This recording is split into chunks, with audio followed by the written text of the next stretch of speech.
जनक जी महाराज ने एक पत्र लिखा और पत्र लिख करके राम जी से कहा कि हे जामाता जी, हे दामाद जी, 14 वर्ष बाद आप वन से आए हो, आप में तो जनकपुर के लोगों के प्राण हैं ही, परंतु हमारी लाली जो है जानकी, वो तो हमारी प्राण ही है।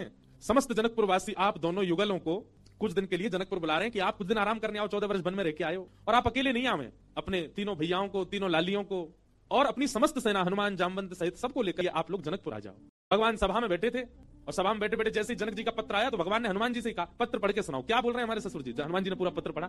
बोले भगवान, आपको, पूरी सेना को, हमारी मैया को, तीनों भैयाओं को, तीनों भाभियों को, सबको जनक जी बुला रहे हैं जनकपुर कुछ दिन आराम के लिए। सबरे बंदर उछलने लगे, बोले जय हो भैया, भयो, अब आनंद आएगा, जनकपुर में जाएंगे, हम सब अपने हाथ पांव दबाएंगे, बहुत युद्ध करके आए रावणों से, रावण की सेना से, और बढ़िया मालपुआ खावे को मिलेगा। राम जी की बारात में तो हम नहीं जा पाए थे, पर बारात की चर्चा हमने सुनी थी, वहां तो भैया बड़े पकवान बने थे, हम सब जाएंगे। ब्राह्मण सारे बानर इतने ज्यादा उत्सुक हो गए, हम सब जाएंगे। बानरों की उत्सुकता देख करके राम जी बोले शांत हो जाओ भैया। अब भाई देखो, हमारा निर्णय यह है कि जनकपुर हमारी ससुराल है और कहीं भी नाक कट जाए चलता है, पर ससुराल में हमारी नाक ऊंची रहनी चाहिए। और इन सब बातों को ध्यान में रखते हमारे मन में आया कि हम जाएंगे, भरत जी जाएंगे, लक्ष्मण शत्रुघ्न जाएंगे, चारों बहुएं जाएंगी, कुछ वरिष्ठ लोग जैसे जामवंत जी, हनुमान जी, अंगद जी आदि आदि कुछ वरिष्ठ लोग जाएंगे। बाकी बानरों से हमारी प्रार्थना, आप तो यहीं सरजू जी के तट पर अयोध्या में ही रहो, आप लोग मत चलो। बानर सब उदास हो गए, बोले क्यों, हम क्यों नहीं चले। बोले आप लोगों का स्वभाव ऐसा ही है, किसी से भी छीन के खा जाते हो, कहीं पर भी मलमूत्र त्याग देते हो, कहीं भी उछल कूद कर देते हो, डाले तोड़ देते हो, वन उजाड़ देते हो। और जनकपुर हमारी ससुराल है। हमारे सामने किसी ने कह दिया कि अरे देखो वो वन पूरे बानरों ने उजाड़ दिया, बानर किसके, बोले राम जी के, तो हमको तो बहुत बुरा लगेगा। लेकिन आप लोगों का यही स्वभाव है, तो क्या करें, इसलिए आप लोग तो अयोध्या में, इसको कितना भी चलो उजाड़ो, ये रहेगा, अपने ही लोग हैं, सुधार भी देंगे। अब वो तो ससुराल है, वहां तो संकोच हो जाएगा हमको। बानर सब नीचे मुंह करके बैठ गए। राम जी तो अपनी घोषणा करके चले गए। जामवंत जी, हनुमान जी बोले भाई सब लोग उदास क्यों हो गए। बोले जब रावण से मरवाना था तो हमको ले गए, और जहां रसगुल्ला मिलेंगे, मालपुआ मिलेंगे, फल मिलेंगे, मेवा मिलेंगे, सेवा मिलेगी, वहां हमको छोड़ के जा रहे हैं। हाँ यही बात है, जहां ये था कि मृत्यु सामने, वहां बानर आगे, और जहां मालपुआ आगे, वहां बानर नहीं छोड़ जा रहे हैं। जामवंत जी ने हनुमान जी से कहा, हनुमान जी आप जाके निवेदन करो। बोले देखो हम तो कुछ नहीं कहेंगे, हमारे स्वामी हैं, उनकी आज्ञा हमारे लिए सर्वोपरि है, आप बड़े हो, सीनियर हो, आप ही बात करो। जामवंत जी गए और राम जी से कहा देखो सब बानर बहुत उदास हो गए, आप ऐसे मत करो, मैं जिम्मेवारी लेता हूं, एक पत्ता भी जनकपुर का टूटेगा नहीं किसी वक्त। बोले आपके ससुराल में एक चीज भी यहां से वहां नहीं होगी, हमारी गारंटी। राम जी बोले भैया 100 200 300 बंदर नहीं है, करोड़ों बंदर हैं, किस किस को संभालोगे। बोले हमारी जिम्मेवारी, मैं वचन देता हूं आपकी ससुराल में एक बात भी ऐसी नहीं होगी जिससे आपको संकोच अनुभव हो। अच्छा देखो, राम जी को संकोच की कोई चिंता नहीं है, तो लीला कर रहे थे, राम जी आनंद कर रहे थे। जामवंत जी बोले सब बानरों की जिम्मेवारी मैं लेता हूं। राम जी बोले देख लो फिर, हम कुछ बात होगी हम तुमसे ही कहेंगे। जामवंत जी बोले आप कह लेना हमसे, बस जिम्मेवारी हमारी, ठीक है। जामवंत जी बाहर आए, बाहर आकर के सब बानरों से बोले हाँ भैया सुनो, राजी हो गए राम जी आप सबको ले जाने के। बंदर तो छलन लगे, जय हो राजा रामचंद्र भगवान की जय हो, हमारे जामवंत जी की जय हो, अब तो जाएंगे खूब आनंद करेंगे। बोले लेकिन सावधान, मैंने जिम्मेवारी ली है, एक पत्ता भी नहीं टूटना चाहिए जनकपुर के किसी वृक्ष का। बानर बोले बिल्कुल नहीं टूटेगा, आप तो बिल्कुल आज्ञा करो, कैसे चलना है।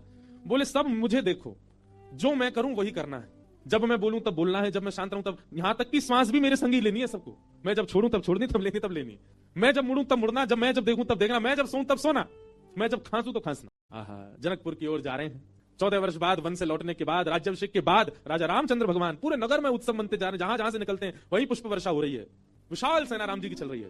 पर इस पूरी यात्रा का सबसे श्रेष्ठ केंद्र बिंदु, आकर्षण बिंदु था बानरों की परेड। बिल्कुल ऐसे चल रहे सीधे, जामवंत जी इधर देखे तो सब बानर इधर देखे, जामवंत जी नीचे तो सब नीचे, जामवंत जी खुजा में तो सब खुजा में। ऐसे ही जनकपुर में पहुंचे, राम जी की सब बलैया लेने लगी अटारीन से, हमारे पहुना आए, हमारे जमाई राजा आए, सबके नेत्र सजल हो गए। पर पूरे जनकपुर में जैसे ही बानरों ने प्रवेश किया, आहा, बानरों की ऐसी प्रशंसा, भैया कैसे सुधरे भाई। अच्छा जामवंत जी ने सबके काजे वस्त्र भी सिलवाए थे, कैसे, मैं तो चिंतन करता हूं कैसे लग रहे होंगे सब, हम बंदरों के बीच में रहते हैं ना वृंदावन में।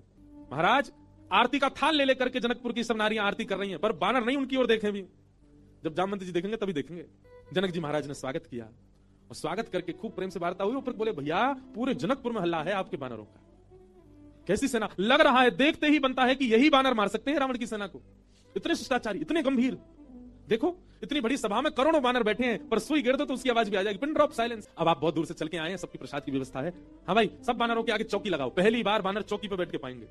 चौकी पे बैठ गए, चौकियों के आगे दूसरी चौकी, चौकी के ऊपर सोने की थाली, चांदी की कटोरी, आहा क्या बढ़िया, सब बानरों की थाली, पहली बार बानरों के आगे थाली लगी है।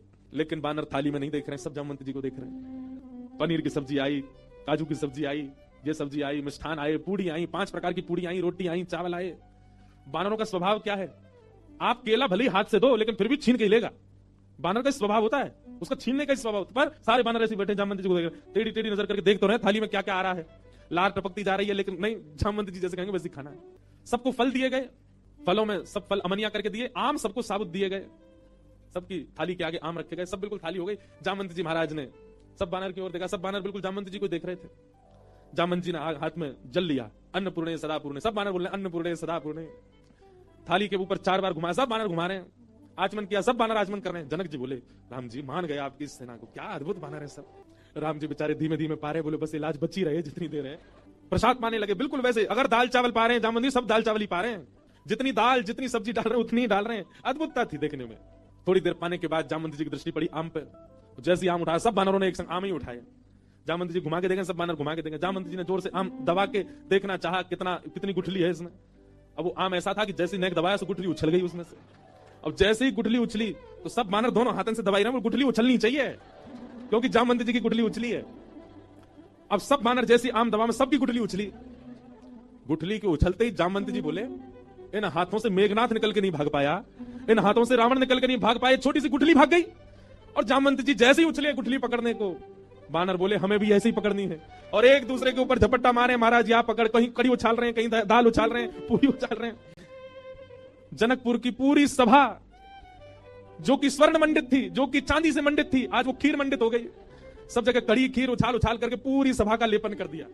राम जी नीचे नजर करके बैठे। अब तो बानरों को खुली छूट मिल गई, एक दूसरे की थाली में से ले लेके भागे। 2-4 बानर तो जनक जी की थाली उठा के भाग गए। जनक जी देखते रहे और देखते ही देखते जनक जी की दृष्टि पड़ी राम जी को। राम जी बड़े संकोच। जनक जी समझ गए ये तो भैया पूरा प्री प्लान्ड था कि सीधे सीधे चलना है, सीधे सीधे खाना है, बानर अपना स्वभाव कैसे छोड़े। राम जी को संकोच में देख जनक जी ने उनको हृदय से लगाया, बोले हम बिल्कुल अप्रसन्न नहीं है, हमको प्रसन्नता है कि इतना आनंद हुआ जनकपुर में इतने दिन बाद। आप बिल्कुल संकुचित मत हो।